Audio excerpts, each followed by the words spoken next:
del curso, y bueno, el departamento y este centro de estudios filosóficos que le comentaba el profesor funciona aquí y se formó a partir de una donación de libros de un antiguo y difunto director de departamento que fue Prado, y bueno, después junto con otras donaciones más se ha configurado este espacio que lo cuidan básicamente los estudiantes, un lugar de encuentro de estudiantes, de grupos de estudio, de lectura y de algunos cursos. Nos ha parecido pertinente también comenzarlo aquí, aunque por ahí estemos un poco estrechos, ya después en el segundo módulo está perfecto. Podrán pasar a la sala de consejo directivo. Para nosotros es un inmenso orgullo contar con el profesor Joaquín Meave. La presentación académica se la voy a dejar a Daniel. Sentimos muchísimo placer y orgullo de que se haya venido hasta acá, que es realmente el interior del interior. Conversábamos hace un ratito acerca de la importancia que tiene en un país macrocefálico, con una gran cabeza en Buenos Aires y raquítico en el interior, que las universidades del interior se vinculen y se fortalezcan. Y lo hacemos con este tipo de actividades. Y nos parece una actividad de carácter académico y también político. Seguro, seguro. Bueno, y acá le voy a hacer entrega, profesor, de la resolución del Consejo Directivo, donde también se lo nombra como profesor extraordinario visitante para la disertación de este curso, que es sobre Heráclito de Éfeso, su pensamiento, su historia y su recepción en la Argentina. Muchas gracias. Muchísimas gracias por venirse, realmente estamos muy complacidos. Bueno, yo también siento un especial orgullo cuando trabajo con la gente, sobre todo en el interior, porque la Argentina es riquísima, es extraordinaria. La Argentina tiene una riqueza espiritual, además de física y económica, increíble. Una vez se pregunta por qué, cómo sobrevive tanto la Argentina, porque tiene una riqueza enorme. Vos has estado en Alemania, en Europa, el que estuvo afuera puede comparar. Hay pocos países como la Argentina, muy pocos que tienen educación universal, que tienen una sociedad integrada. Sí, En fin. Dani, no sé si querés presentarlo. Bueno, ahí no. Donde Tratamos de acomodar, digamos. Muchas gracias. No, a usted, profesor. Gracias. Que Gracias, Armando. Antes que te vayas, digo, Armando es el que me ayudó desde acá en toda la organización también. No, es un inmenso Muchas placer y es buenísimo, digamos, para el departamento y me parece que va a ser muy formativo para todos. Bueno, que tengan una linda mañana.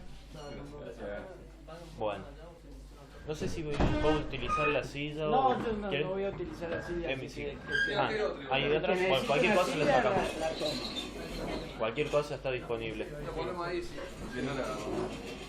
Bueno, ya que acomodaba un poco, bueno, Armando decía el profesor Meave, para mí es un gusto ver tanta gente, digamos, yo creí que Heráclito iba a ser menos gente. El profesor Meave viene desde Corrientes, se ha venido en auto desde Corrientes a dar el curso, también con, digamos, un esfuerzo de parte de él. La formación académica, digamos, y en papeles del profesor es en Derecho, pero a su vez ha hecho en forma personal y de mucho gusto, digamos, por lo que hemos compartido en las charlas, un estudio de la filosofía general, digamos, y de la historia argentina y la filosofía particularmente de Heráclito, de forma personal. Hace más de 20 años que estudia Heráclito y está metido con la fuente, ha hecho formación en Europa, en el extranjero, y está en contacto con la gente que está trabajando Heráclito, digamos, los grandes académicos del mundo, está en contacto e intercambio permanente. Yo creo que con eso ya es más que suficiente de presentación.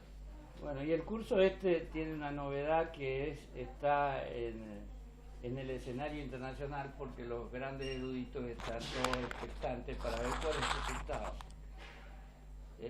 Como tenemos ahora una herramienta inusual, que es a través de internet el portal Academia Edu, donde todos los grandes eruditos y expertos convergen. Allí se hacen sesiones donde para entrar hay que tener la autorización del que abre la sesión, bueno, hay todo un intercambio internacional, una gran discusión. En el caso de este curso, los principales expertos en Heráclito ya han discutido conmigo en la página los temas de este curso.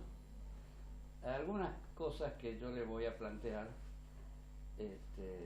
son un poco conflictivas, inclusive para los grandes expertos, o sea, Murayev o Livio Rossetti, por así decirlo, Cuspicione o los grandes expertos en Heráclito tienen alguna reserva respecto de cómo enfoco yo la cuestión filosófica, no la cuestión erudita.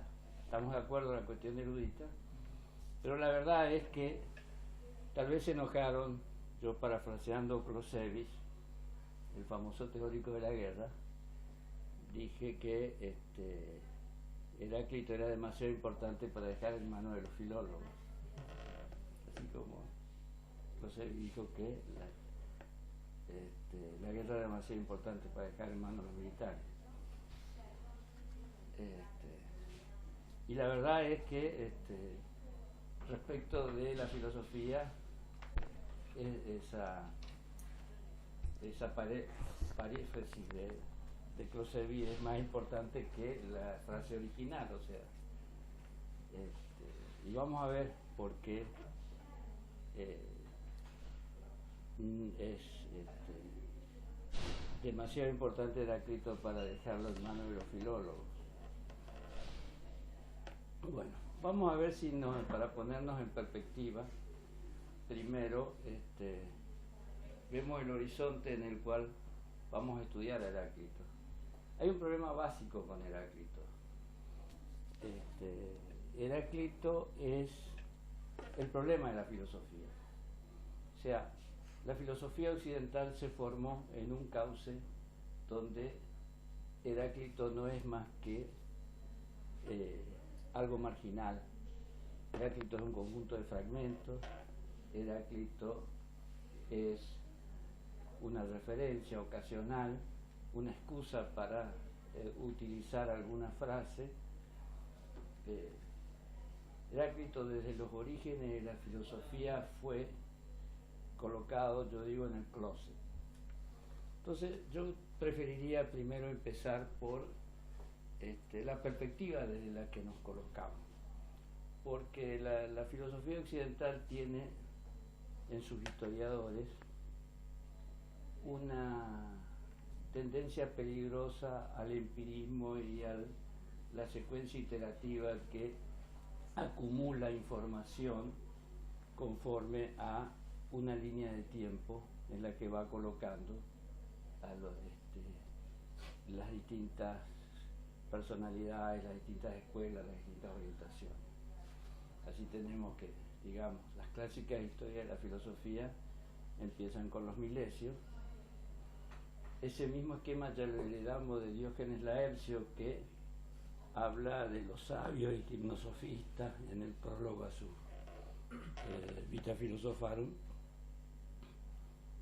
y remite la sabiduría a una remota antigüedad, y después empieza simplemente con las biografías. Esa falta de perspectiva, esa falta de contexto es la que a veces nos coloca a nosotros en una incertidumbre. Por ejemplo, decimos o hemos visto, les doy un ejemplo muy simple. Paul Nator, cuando escribió Platón y Anlede, o sea, el famoso libro sobre Platón a fines del siglo XIX, lo comparó a Platón con Kant. Dijo que Platón era algo así como no el precursor, sino una forma de Kant disminuido. En la misma época, Theodor Gomper fue más audaz todavía en su Geschichten Denker, pensadores griegos. Dijo que la época de la sofística la época donde se produce, digamos, el quiebre entre la filosofía presocrática y se anuncia la filosofía clásica, o sea, la época de los sofistas es la época de la ilustración griega, así como si fuera un símil de la ilustración del siglo XVIII. Ese modo de hacer la historia de la filosofía es en realidad equívoco, y uno termina no sabiendo bien por qué.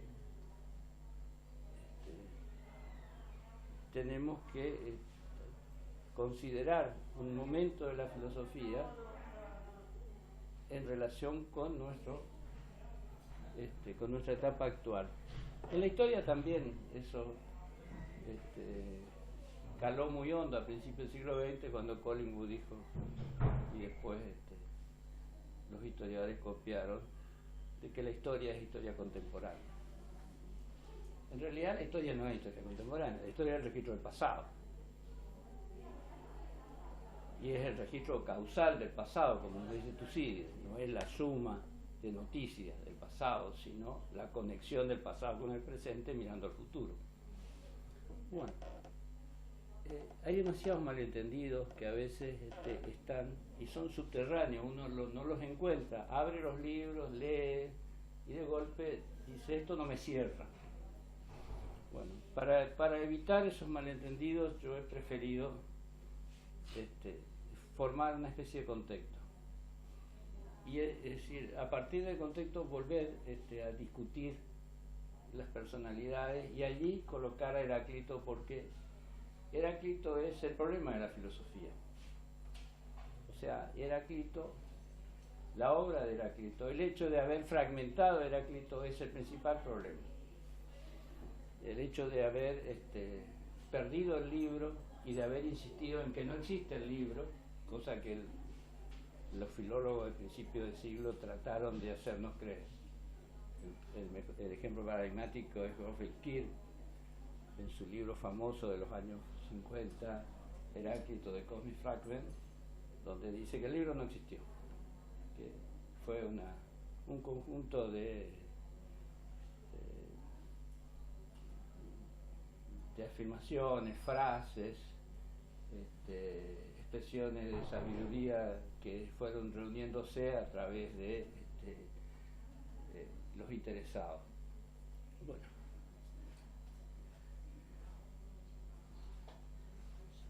yo creo que tenemos que tener un contexto para empezar a hablar de Heráclito, y ese contexto es los modos de aproximación al mundo real que ha tenido la historia del pensamiento, los grandes modos. Porque cuando confundimos el pensamiento clásico pagano, el pensamiento cristiano y el pensamiento moderno, si no tenemos esa distinción no tenemos el contexto, y si no tenemos el contexto se nos pierde el sentido. El pensamiento clásico pagano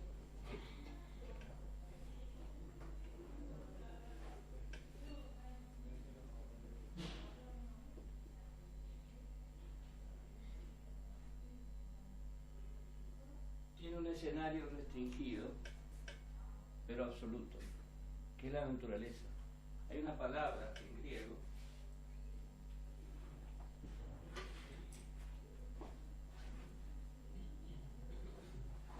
physis,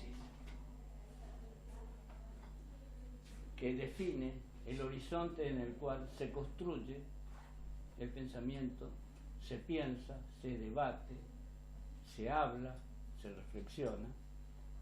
Es la naturaleza. No hay nada más allá de la naturaleza. De tal manera que uno de los malentendidos profundos de muchos historiadores y eruditos es, al no tomar en cuenta el escenario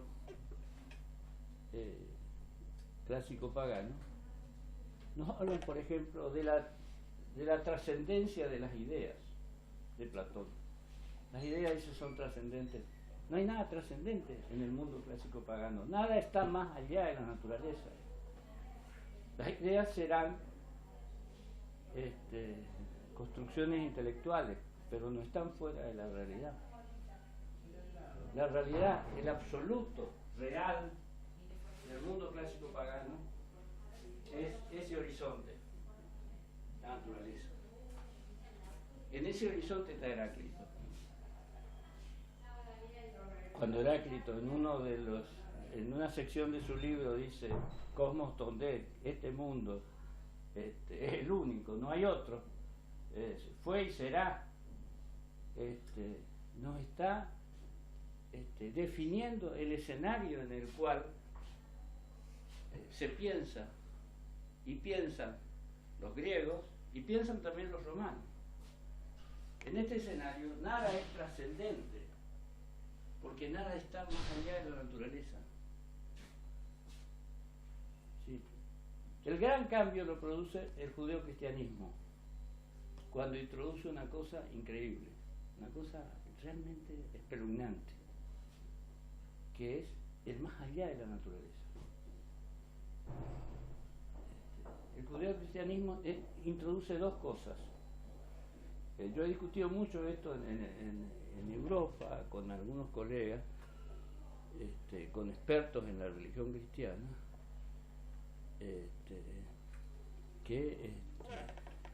historiadores de la religión que buscan formas de monoteísmo y no pueden encontrar.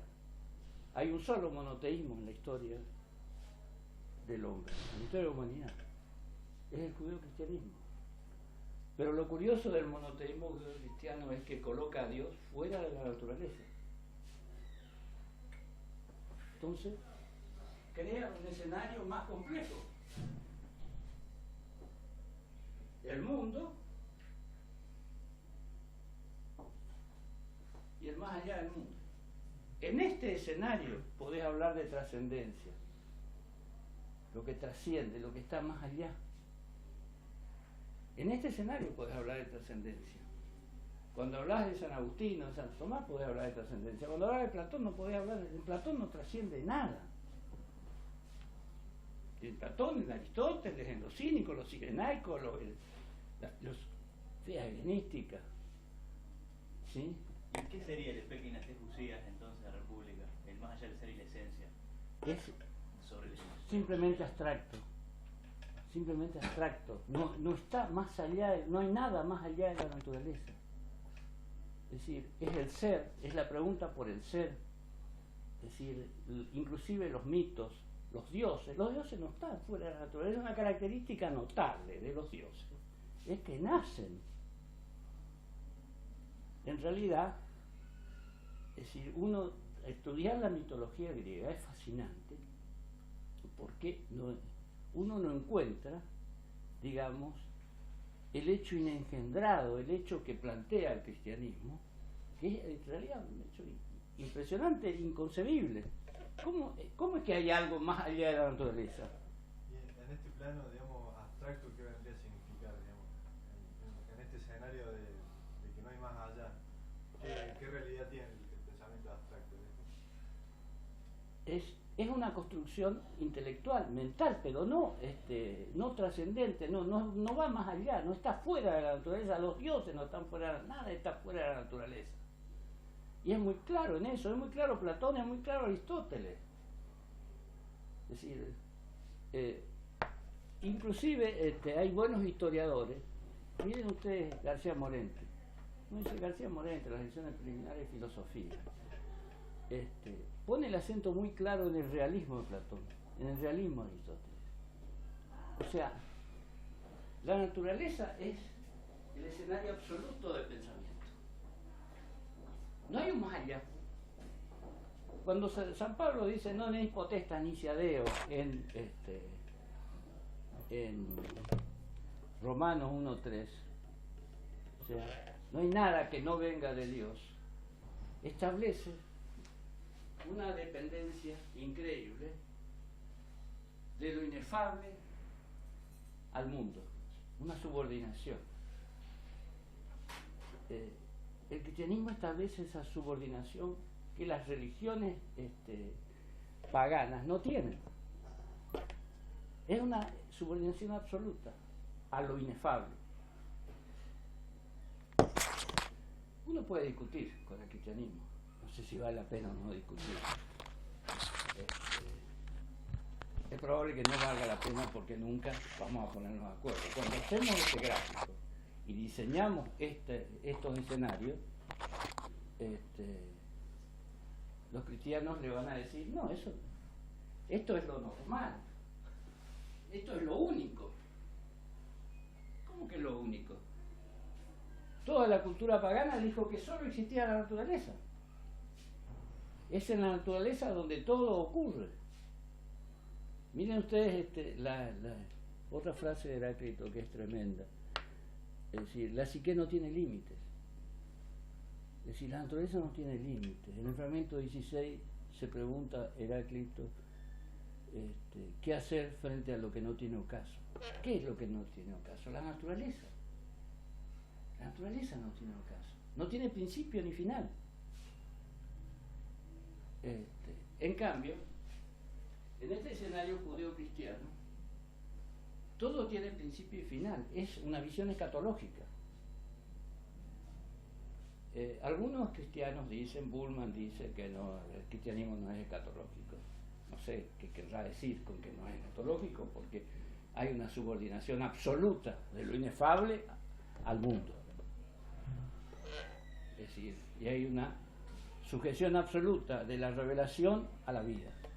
Bueno, no hago cuestión sobre si eso es o no lo apropiado.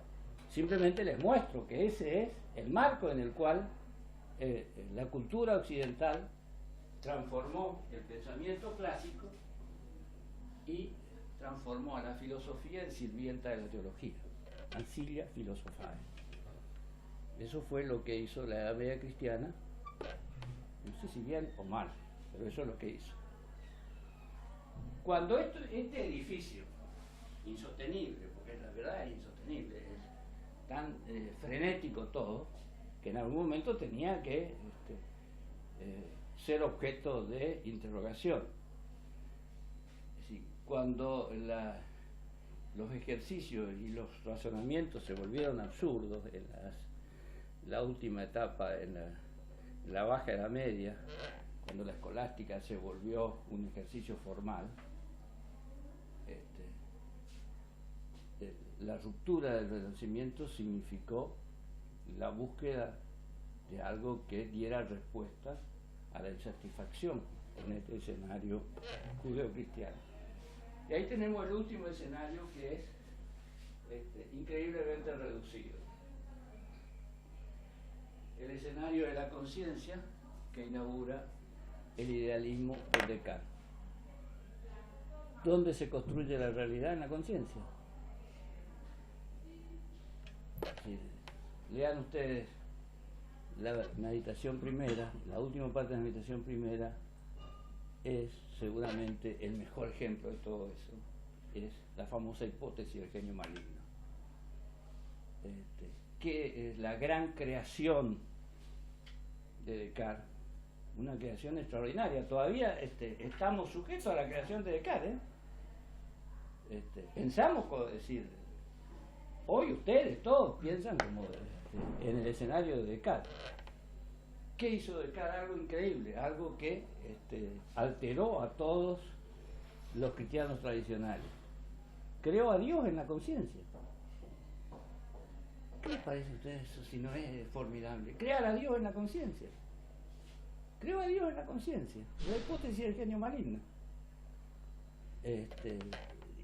Inclusive el argumento ontológico, que era un puro ejercicio deductivo en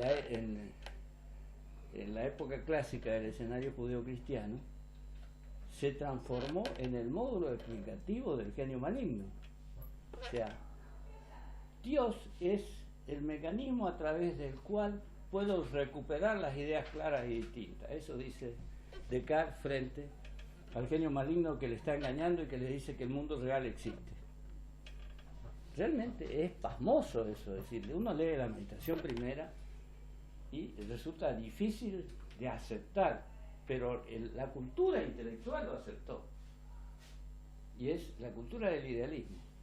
La realidad nace de la conciencia. Son los tres escenarios. La realidad es real acá.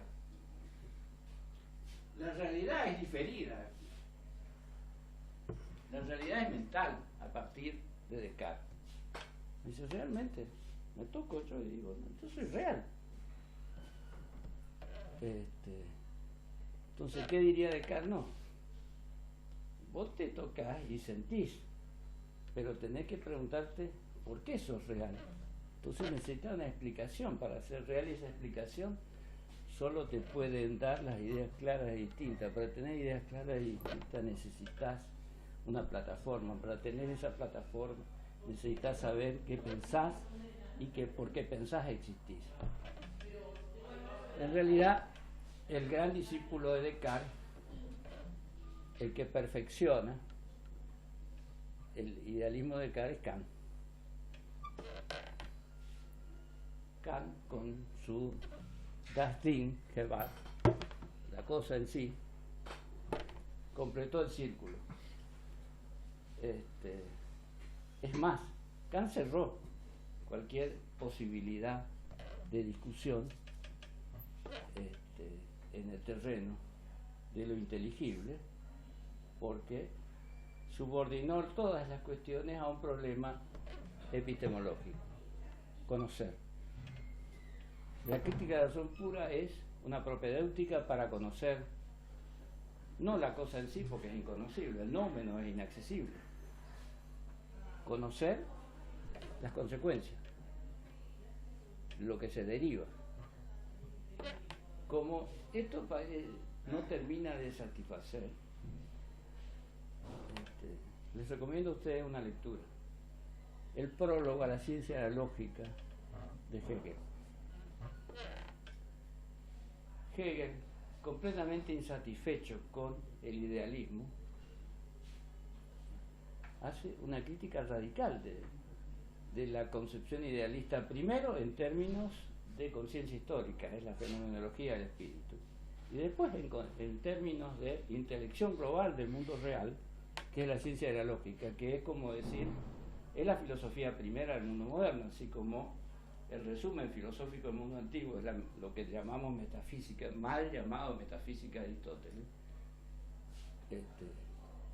Si ustedes quieren llamar a la ciencia de la lógica la metafísica moderna, es la construcción, la nueva construcción que trata de ofrecer una explicación satisfactoria a todo esto, que es en el fondo profundamente insatisfactorio, profundamente inconsistente, y todo el siglo XIX va a dispararse por las orientaciones más insólitas del empirismo, de la dialéctica, en fin, por los terrenos más insólitos, para buscar un mecanismo de comprensión que resuma o que permita aprehender la totalidad. Algunos dijeron, no, la totalidad no es el mundo real, ya no vale la pena, hay que entender lo que vemos o lo que observamos. Y en última instancia, la consumación de ese modo de insatisfacción lo resume Wittgenstein en el Tratado Lógico Filosófico. Pero bueno, ya evidentemente acá esto es insatisfactorio, lo que hay que hacer es poner la escalera, subirse a la razón, y cuando llegas arriba a la razón, pateas la escalera y te quedas arriba. La proposición 655. Bueno, la verdad, todo esto que nos coloca en relación a Heráclito nos demuestra que, en verdad, hay algo profundamente insatisfactorio en toda la historia del pensamiento occidental y en toda la historia de la filosofía occidental.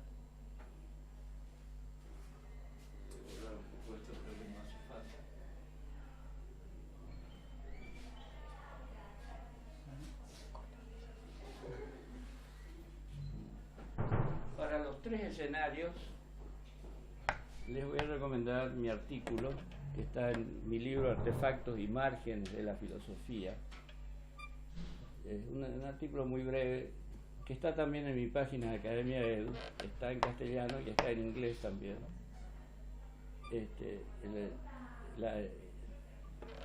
El artículo muy breve se llama Escenarios y informa sobre esto. Los que les doy mi mail.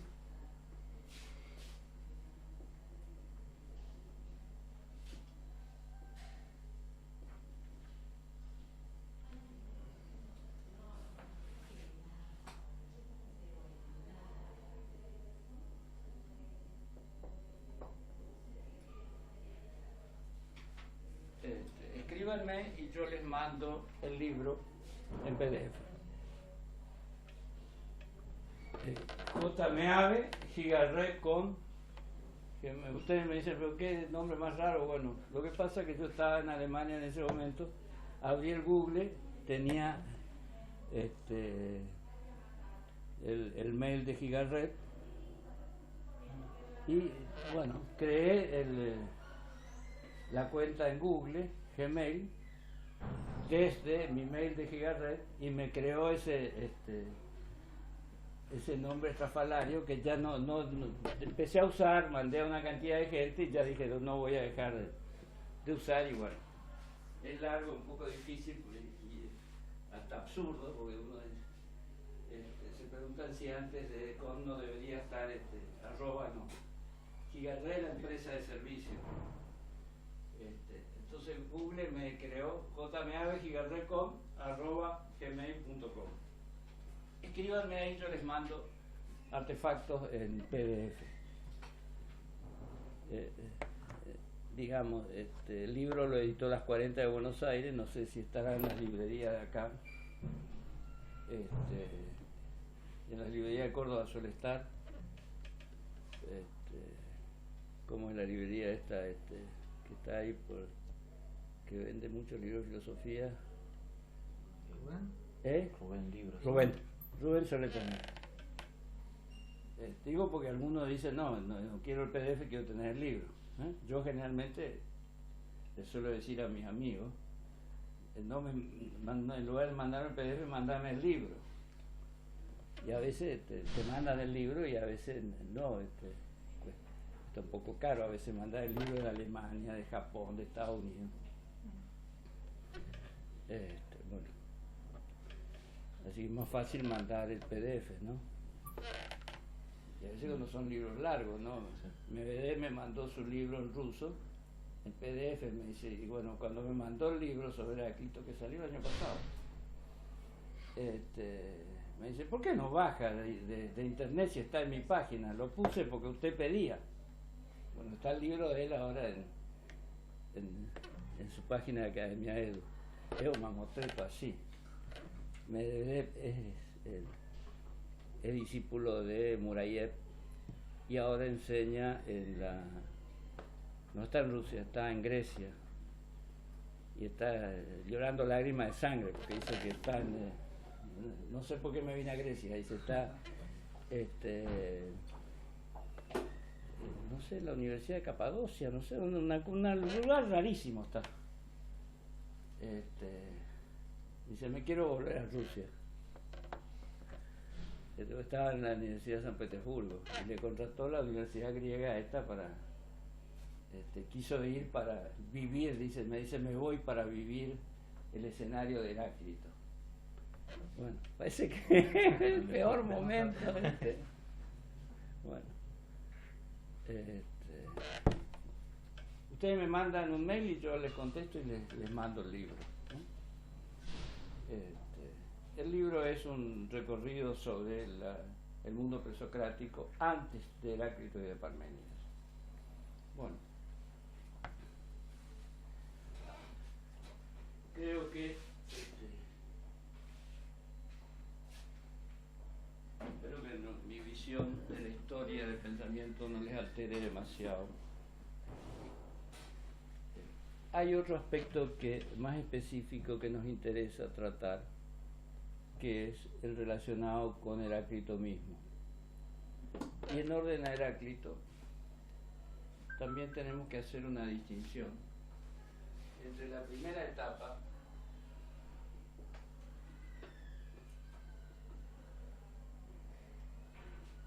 si ustedes quieren llamar la filosofía de los Milesios, de Tales a Pitágoras.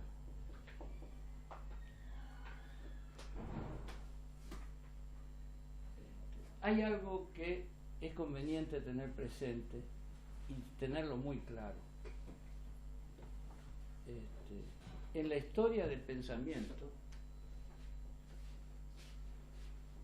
tenemos una etapa que Corley ha sido muy preciso en calificar, es la etapa de la sabiduría.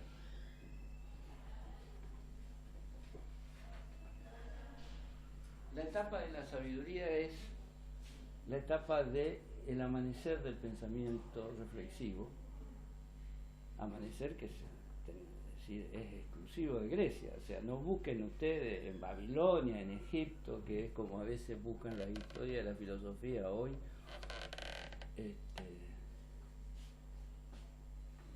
Colli introdujo el concepto de sabiduría para la etapa anterior a Sócrates.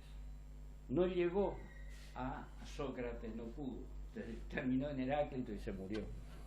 Lástima, porque en realidad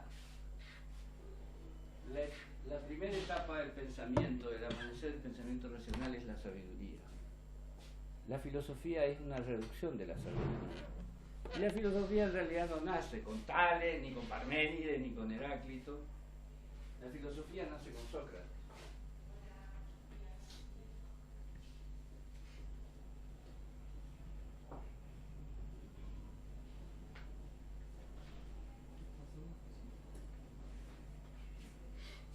Tiene dos características y no se puede decir que tenga historia. La filosofía nace y se transforma en una incumbencia que ya no va a cambiar.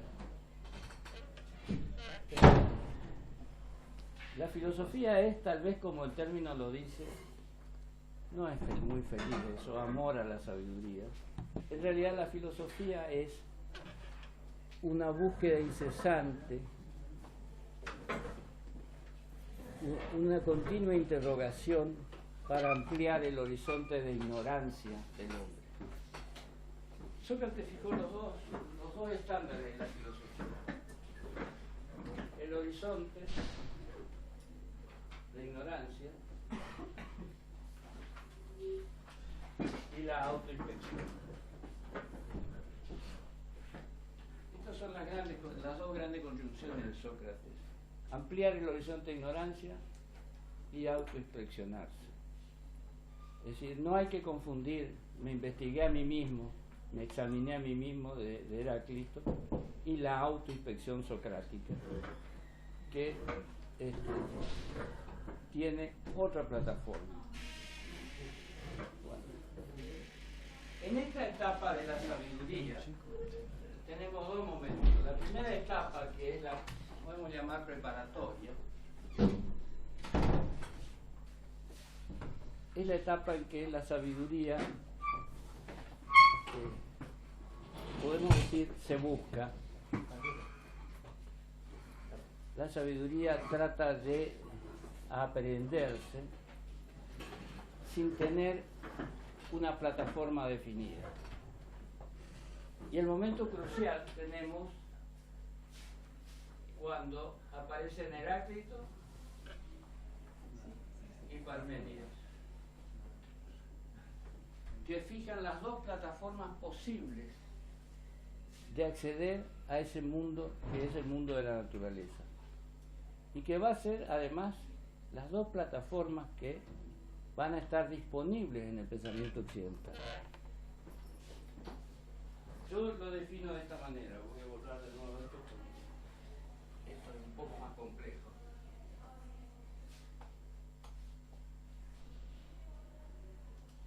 Quiero insistir, no hablemos de la filosofía de Heráclito porque no hay filosofía en Heráclito todavía. Filosofía va a haber en Sócrates, en Platón, en Aristóteles. No hay filosofía en Heráclito. Pero hay una cosa más importante, es la preparación para la filosofía, es la preparación para la ciencia.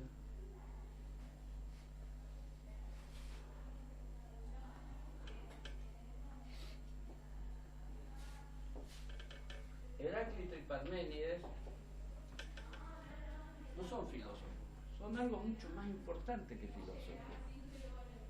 Crean las plataformas de acceso a, es decir, la condición básica para acceder al pensamiento, a la reflexión, a la construcción intelectual de todo lo que viene después. En el caso de Parménides, lo que hay es una anábasis. ¿Saben lo que quiere decir anábasis, no? Anábasis en griego quiere decir ascenso. Habrán leído ustedes algunos la anábasis de Jenofonte, ¿no? Es la historia del retorno de los griegos desde Babilonia hasta Grecia después de la desafortunada expedición de Ciro. Anábasis quiere decir ascenso. En el caso de Parménides es el ascenso del mundo a la mente, al ser que es y que no puede ser de otra manera. Ese ascenso al ser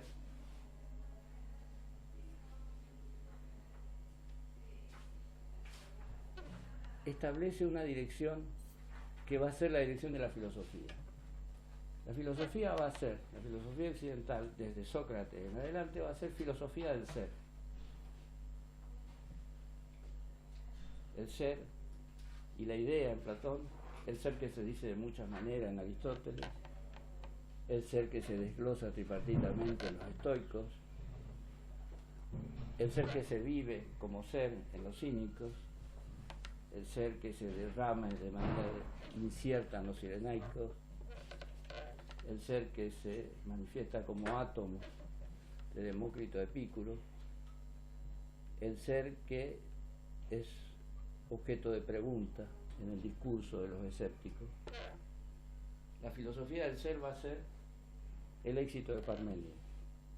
La plataforma de esa filosofía va a ser la lógica. El ser es lo que es. No suelen decir los expertos que hay dos vías en Parménides. No es cierto, no hay dos vías, hay una sola vía. Es la vía del ser. La vía del no ser no es vía, no hay ni un acceso al no ser. La única vía de acceso, y es un ascenso del mundo al pensamiento. En este momento hay un gran debate porque la insatisfacción con el examen de Parménides ha dado lugar a una investigación, a una forma de han tratado de dar vuelta a Parménides. Que lo está haciendo de manera magistral es Livio Rossetti. Hay varios artículos que ha estado escribiendo donde la pregunta fundamental de Livio es la siguiente: ¿cuáles son las doxai de Parménides? ¿Cuál es la naturaleza de Parménides? ¿Cuál es el punto de partida de Parménides? Resulta que cuando leemos a los expertos de Tarán, que es es argentino y fue el gran editor de Parménides en Princeton,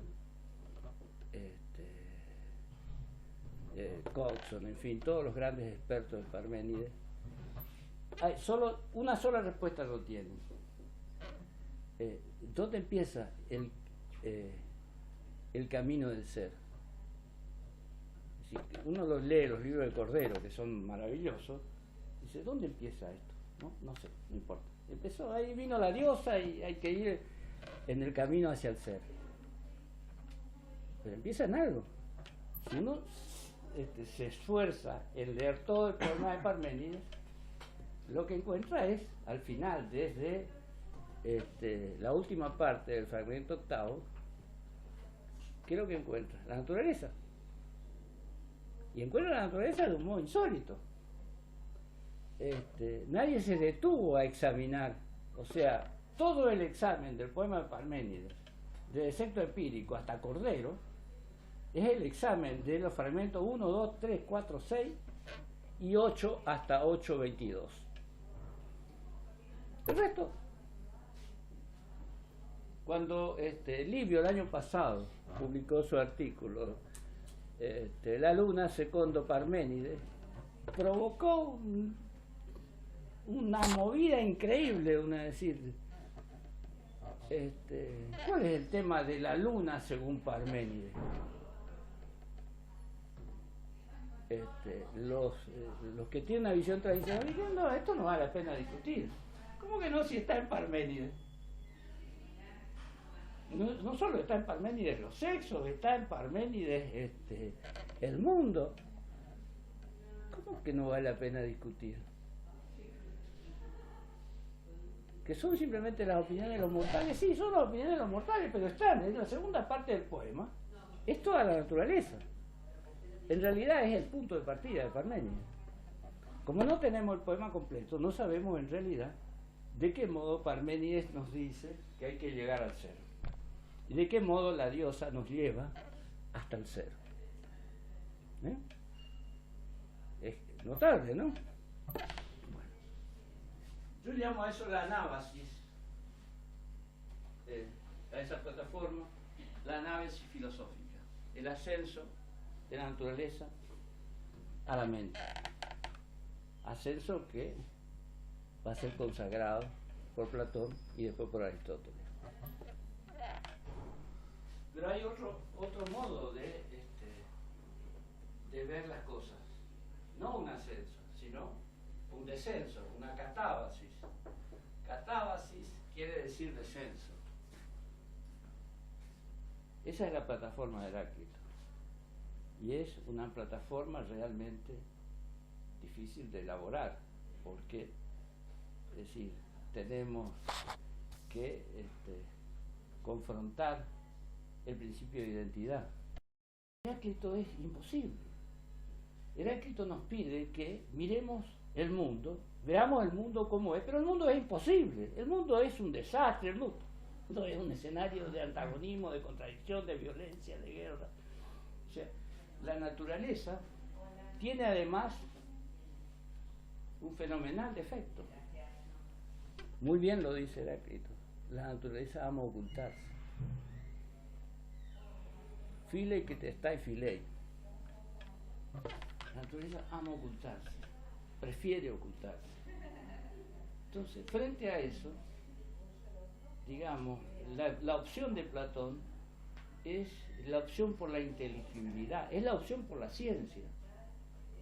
O sea, el camino que eligió Occidente fue el camino del conocimiento, el camino del control del conocimiento, lo que después va a decir Bacon con esa frase tan tonta como atrevida, natura parendo vincitur, o sea, solo obedeciendo a la naturaleza podemos vencerla, cosa que no es cierto.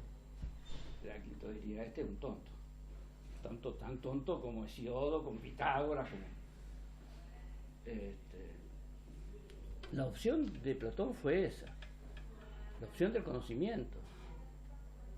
Entender el conocimiento, crear los conceptos, no lo llegó a hacer, lo hizo Aristóteles con las categorías. Aristóteles quedó preso de la filosofía del ser, es decir, el ser se dice de muchas maneras.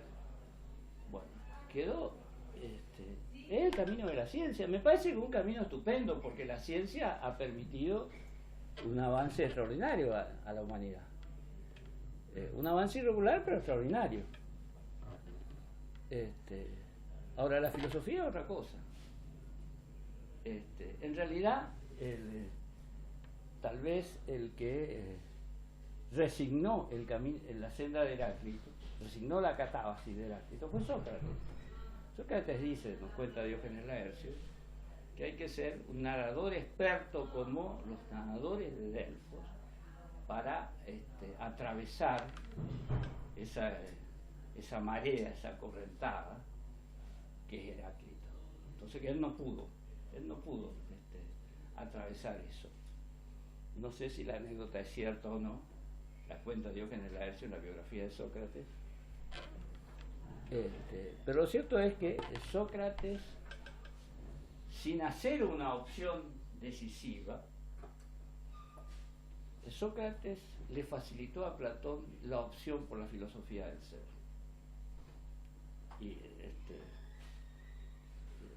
o sea, la filosofía del ser en el realismo es una cosa completamente diferente a la filosofía del ser en el judeocristianismo y a la filosofía del ser en el idealismo.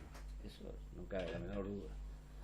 Pero lo cierto es que esa fue la opción de la filosofía, el ser. Seguramente la lógica, la logística, como dice Aristóteles, pues Aristóteles distingue. La lógica es una cosa, la logística es otra. La logística es el razonamiento deductivo. Fíjate qué notable. El razonamiento deductivo encerró a la filosofía en el closet del ser. Quedó en un armario la filosofía. Y en ese armario se desarrolló.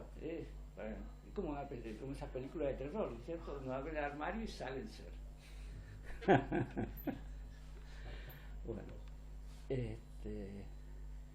realmente Sócrates tuvo la oportunidad de asumir la catábasis de Heráclito y no la quiso.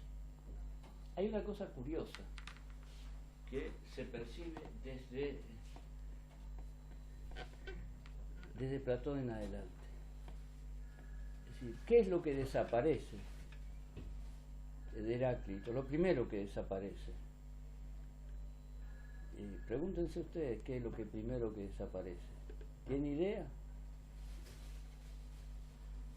Lo primero que desaparece es el libro de Heráclito.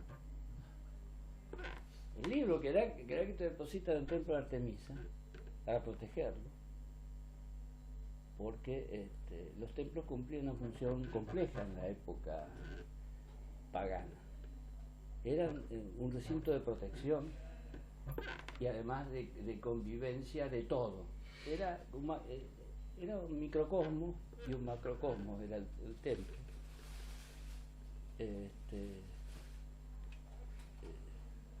Digamos, había de todo en el templo, y también estaban los libros.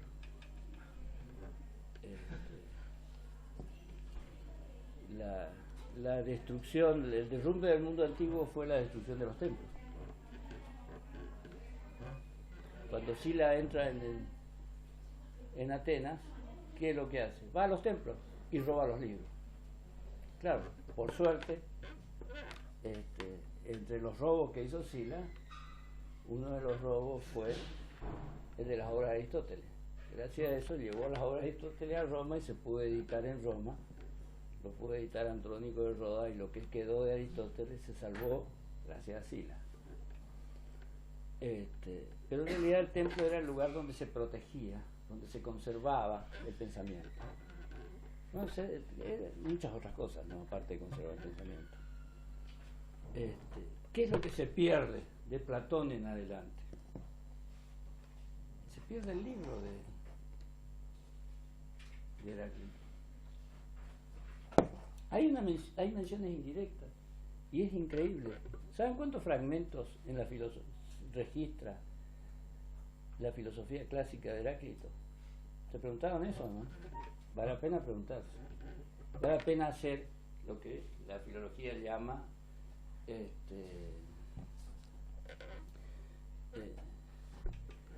cuadros cronológicos, tablas de concordancia. Cuando uno hace una tabla de concordancia, de golpe encuentra lo que hay y lo que no hay. Entonces, ¿saben cuántos fragmentos de Heráclito conserva la filosofía clásica?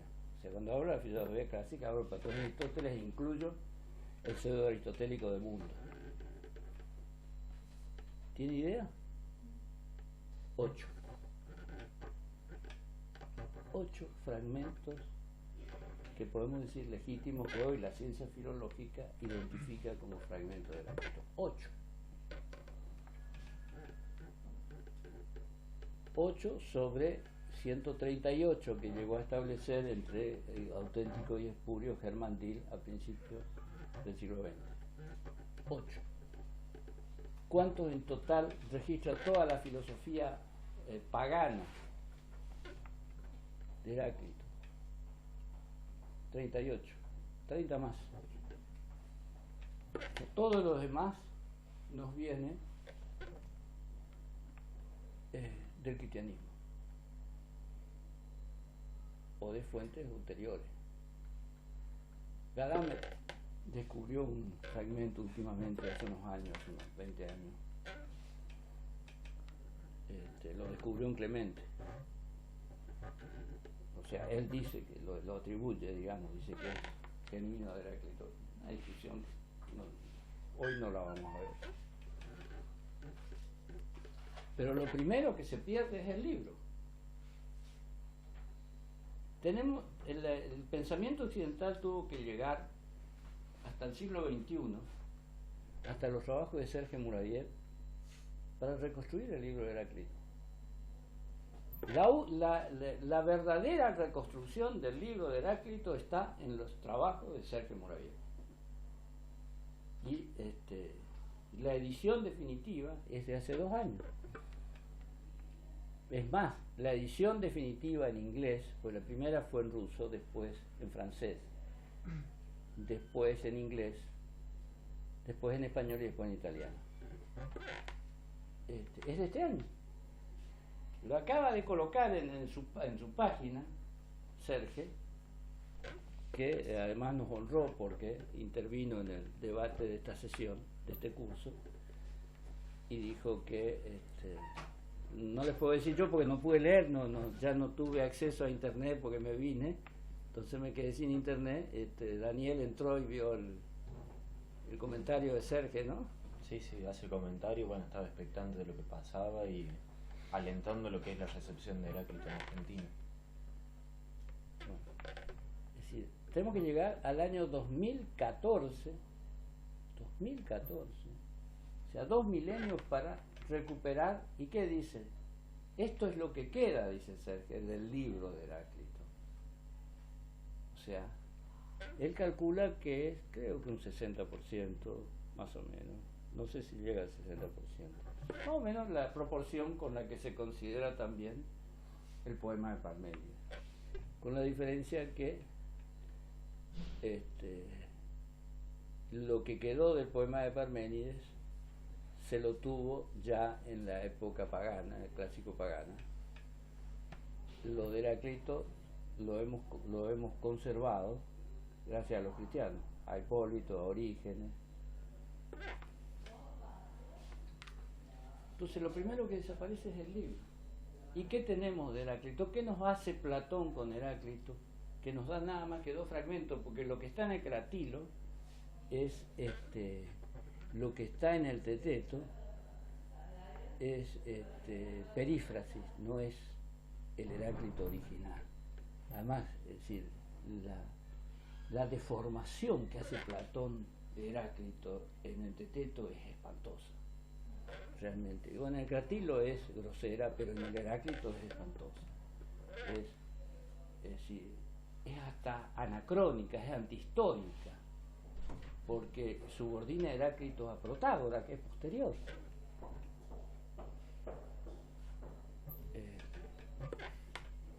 O sea, nos hace creer que Heráclito es un sensualista más dentro de aquellos que, en lugar de preferir la inteligibilidad, prefieren la experiencia. Es muy... decir, hacer el balance. Yo tenía una discusión con una chica que es discípula de Serge, que estaba estudiando el Cratilo y que no se animó a abordar el Teteto.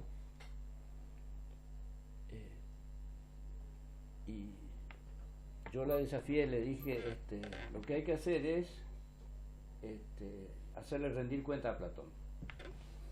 Entonces me dijo que eso era un atrevimiento muy grande. Entonces digo, sí, pero la filosofía se funda en atrevimiento. Si miremos a Heráclito, a Platón, a Spinoza o a Nietzsche, y vemos que los mejores resultados de la filosofía siempre fueron decisiones atrevidas. Y Platón tiene que rendir cuenta frente a Heráclito, porque Heráclito no es lo que Platón nos dice, ni lo que dice en el Cratilo, ni lo que dice en el Hipia menor, en el Hipia mayor, ni lo que dice en el Teteto. Y el Teteto es el resumen, digamos, el bosquejo, es decir,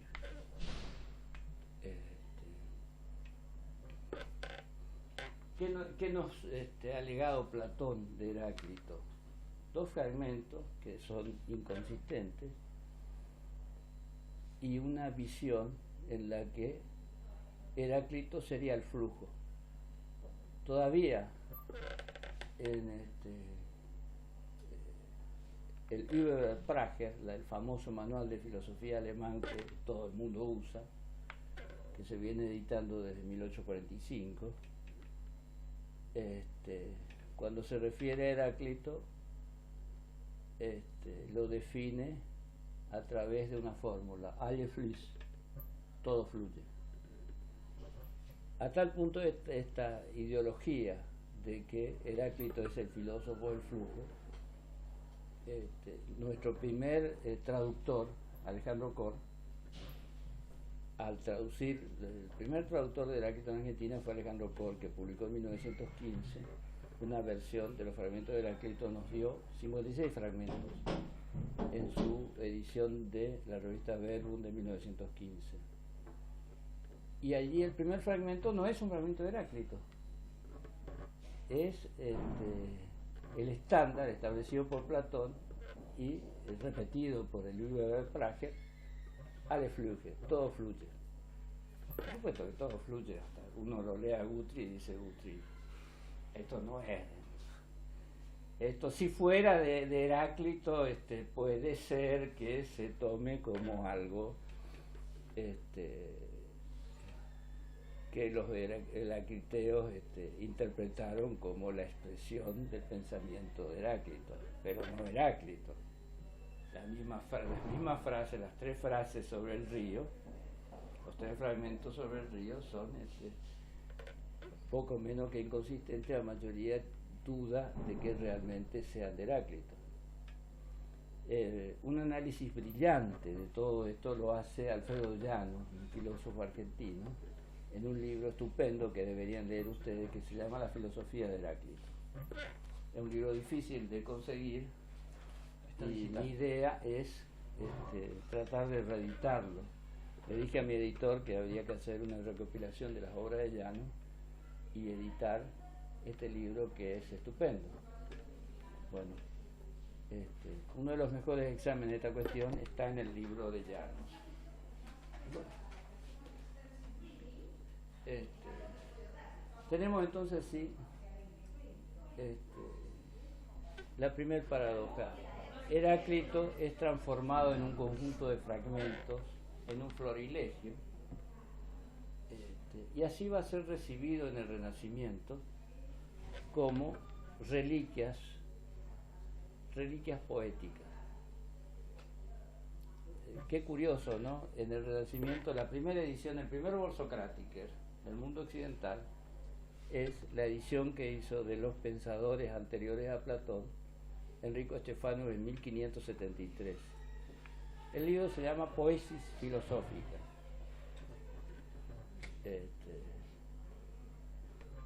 Es una recopilación de fragmentos de los presocráticos que se puede decir contiene tal vez entre el 50 y el 60% de los fragmentos que después vamos a encontrar en el Die Krans. O sea que la tarea de con las referencias puntuales de los autores de los que toma. Es un libro maravilloso, tiene un prólogo no muy difícil de leer, está en latín el prólogo y todos los textos están solo en griego. Ese libro, publicado en 1573, es la primera edición moderna de Heráclito. Está todo Heráclito casi. Está hasta las epístolas pseudo-heracliteas. Lo notable es que Poesía filosófica nos ofrece Heráclito como era visto desde la más remota antigüedad, como un conjunto de reliquias, de fragmentos de sabiduría. Si al no tener el libro, perdimos la plataforma, perdimos la catábasis de Heráclito. Y es perder mucho, ¿no? Inclusive los principales fragmentos, salvo el fragmento 1, que lo encontramos en el Sexto Empírico, el resto de los fragmentos importantes se los debemos a los cristianos, a Clemente sobre todo. ¿No les parece esto tremendo? Bueno, entre las tareas importantes que podrían agendarse ustedes para hacer un trabajo estupendo es establecer los cuadros de concordancia históricos que no se han hecho nunca. Es decir, una tabla de concordancia indispensable que pensaba hacer yo, pero que dije voy a proponerle a la gente de Río Cuarto, es hacer una tabla de concordancia sobre el origen de los fragmentos. Porque allí podemos establecer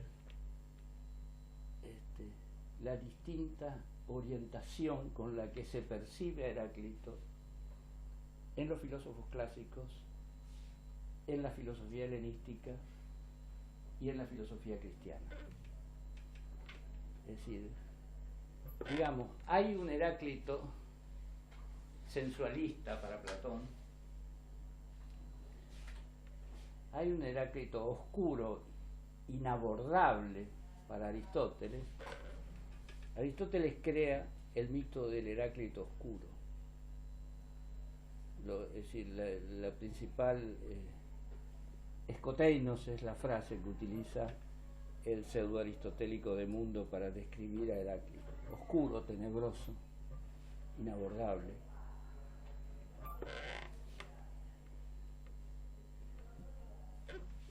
No solo tenemos a Heráclito fragmentario, tenemos a Heráclito oscuro. No tenemos Heráclito en realidad, tenemos el florilegio de Heráclito. Fíjense ustedes qué tarea fascinante, útil, valiosísima, tanto desde el punto de vista heurístico, como desde el punto de vista filológico, como desde el punto de vista histórico y filosófico, trabajar tablas de concordancia sobre las fuentes, cosa que no se hizo. O sea, una de las cosas inclusive, miren ustedes, he tenido esa discusión yo con Sergio, una discusión pública y otra privada muy fuerte, respecto de la responsabilidad de la filología del siglo XIX y principio del siglo XX. O sea, ¿qué hizo Schleiermacher en 1808? ¿Qué hizo Biwater en 1856 hasta 1869? Porque primero fue publicando los adelantos en la revista de filología y después publicó el libro famoso de fragmentos. ¿Qué hizo después Hermann Diel en 1901? Agarró y juntó los fragmentos de acuerdo a sus ocurrencias, formaron los fragmentos de acuerdo a sus ocurrencias. No hay ninguna sistemática, no hay ningún orden, no hay nada, ni siquiera un orden histórico. La filología no nos ha dado ni siquiera un orden histórico del libro de Heráclito. Tenemos que llegar a Moravieck para tener algo con sentido. O sea, uno encuentra un conjunto de fragmentos, y la pregunta es, ¿qué vamos a hacer con estos fragmentos? Pero la pregunta más importante y previa es, ¿qué hicieron con estos fragmentos Platón, Aristóteles, Teofrasto? Es decir, la deformación de Heráclito es espeluznante. Primero Platón lo vuelve un sensualista. Después Aristóteles lo transforma en un enigma. Y para colmo de males, Teofrasto, que se ve que era duro de matar, porque digamos era duro, no se le caía una idea de la cabeza. Uno mira los fragmentos de él y dice, bueno, pero que aprendió de Aristóteles parece que solo aprendió a copiar. Que encuentra la ocurrencia, que después repite Soción y que se transforma en un lugar común, la melancolía de Aristóteles, de Heráclito, Heráclito melancólico. Vean ustedes los fragmentos y busquen la melancolía de Heráclito en los fragmentos. Yo la busqué y no la encontré. Al contrario, le encontré furia cuando se enoja por haber maltratado a su amigo Hermodoro. no melancolía. Por supuesto, la leyenda de la melancolía terminó en la biografía esa absurda de Diógenes Laercio, que nos dice que se fue a la montaña y que se llenó de estiércol y que murió por eso. Realmente les aseguro que no es la única vez que Diógenes Laercio dice estupideces que son inaguantables. Cuando nos cuenta que algún filósofo no pudo resolver como Estilpón un enigma y se suicidó porque no pudo resolver el enigma, uno dice, no me tome el pelo, Diógenes Laercio. La gente no se suicida por no resolver un enigma, se suicida por otras cosas. Esta historia Mucho ruido, Yo creo que entra un poco de aire. No, está bien. Dame un mate, sí. Porque no se funciona tirarlo.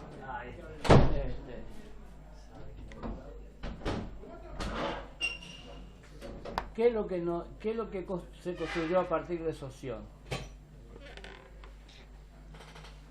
Y está en el Florilegio de Staudiero. Demócrito que ríe y Heráclito que llora. Todo un lugar común que transitó toda la Edad Media y que ha tenido acontecimientos extraordinarios, como el acontecimiento de la reunión en el Palacio de la Reina de Suecia en 1663, cuando el primer editor americano de Heráclito, Antonio Vieira, un jesuita,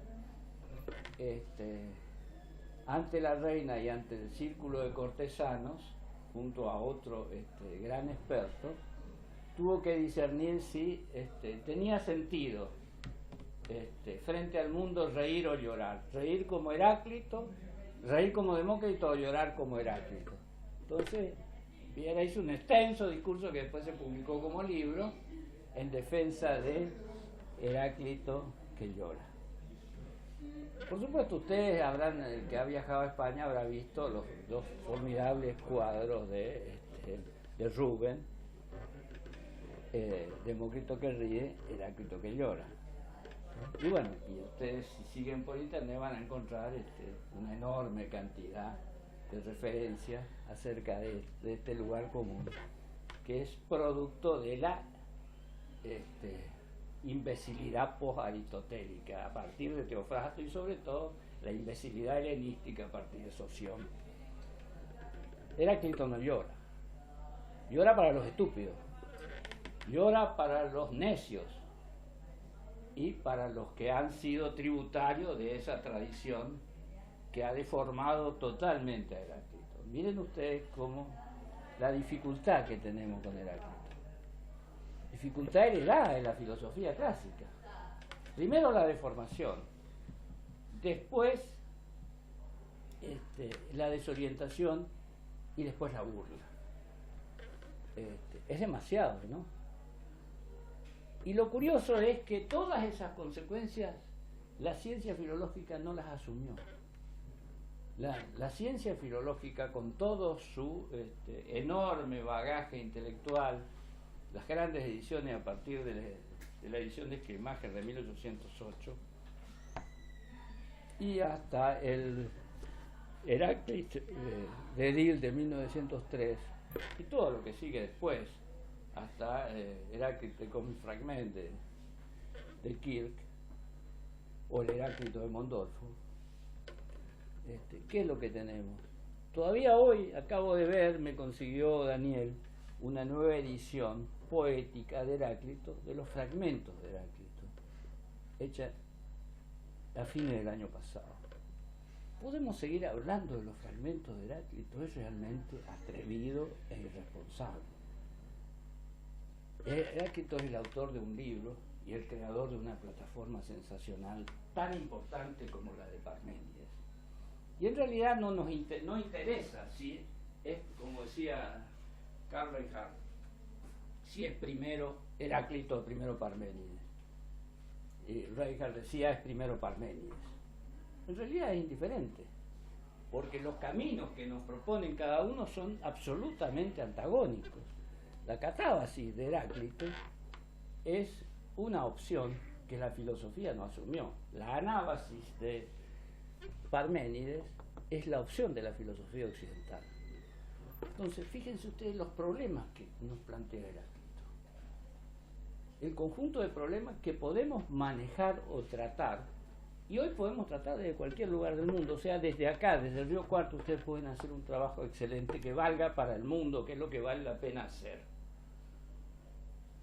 Afrontar algo respecto de Heráclito. ¿Qué puedo afrontar? Algo que no está hecho.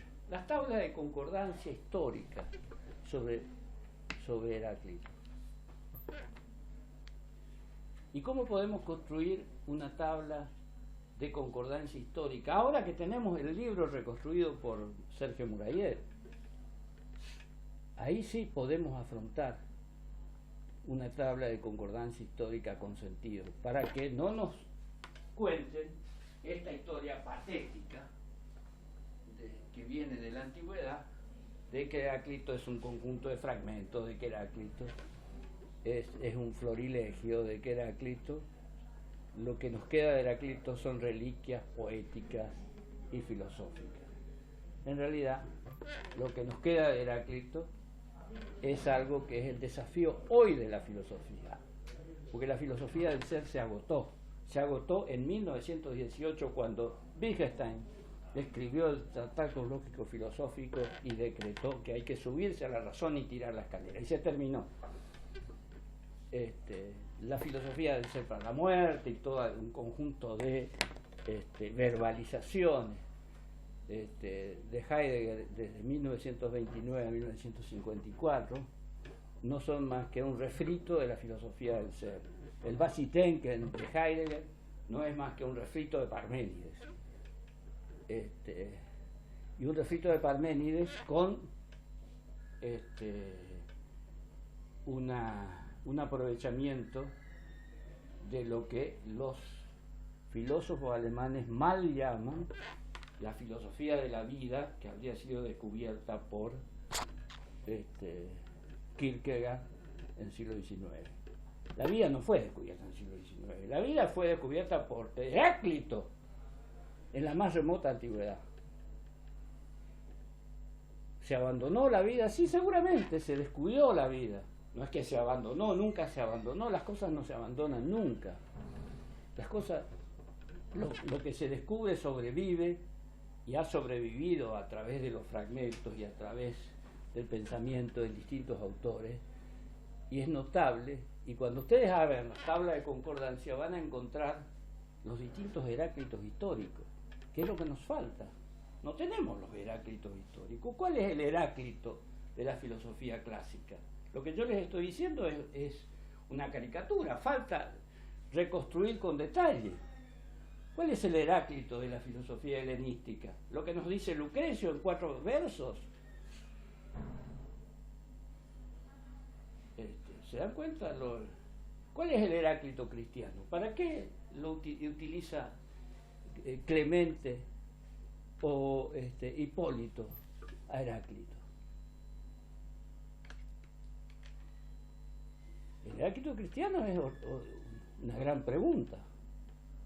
Como es una gran pregunta el Heráclito helenístico, como es una gran pregunta el Heráclito de la filosofía clásica, como es una gran pregunta el Heráclito de la modernidad, porque resulta que los filólogos arrancan de Climaje de 1808 y toda la erudición desde Pico de la Mirándola hasta Climaje.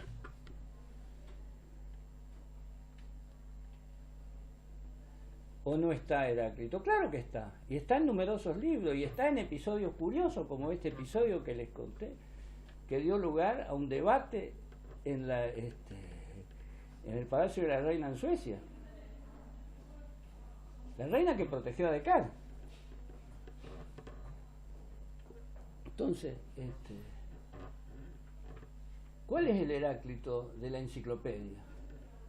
¿Cuál es el Heráclito de Fabricius? ¿Cuál es el Heráclito de Vox? ¿Cuál es el Heráclito de Estefano? ¿Cuál es el Heráclito del Pico de la Mirándola? Fíjense ustedes lo que uno puede hacer con las tablas de concordancia, que es un fenomenal instrumento aportado por la filología, la filología histórica y la filosofía del lenguaje. Es un trabajo formidable y un trabajo útil, porque no está hecho, que es lo más importante. O sea, ¿qué puedo hacer para empezar a trabajar el Heráclito? Hacer algo que no está hecho y hacer algo que sea, es decir, relativamente fácil. Porque es difícil traducir Heráclito, es difícil discutir el libro de Heráclito de Serge. Quizá es difícil discutir conmigo toda esta parafernalia de anábasis y catábasis, pero no es tan difícil registrar el Heráclito de Platón, el Heráclito de Aristóteles, el Heráclito de Séneca, el Heráclito de Marco Aurelio, el Heráclito de Clemente, el Heráclito de Hipólito. Y eso está por hacerse. Como lo que está haciendo Daniel, los sentidos en Heráclito. ¿Cómo tratar los sentidos? Es muy complejo. ¿Cuál es el desglose de los sentidos y el rango de ese desglose? ¿Y cómo funciona ese rango? Porque en el fragmento, no me acuerdo, 81 creo que es. Tengo memoria mala yo. No, 101. Los ojos son testigos más exactos, dice Heráclito. Después, en el otro fragmento, creo que 56, dice: prefiero lo que se puede ver, oír y aprender. Pero en otros fragmentos dice que nunca vemos bien y además la naturaleza ama esconderse. Así que la vista es engañosa. La vista nos engaña. Bueno, ¿cómo entender los sentidos? Bueno, hay que hacer una tabla de concordancia.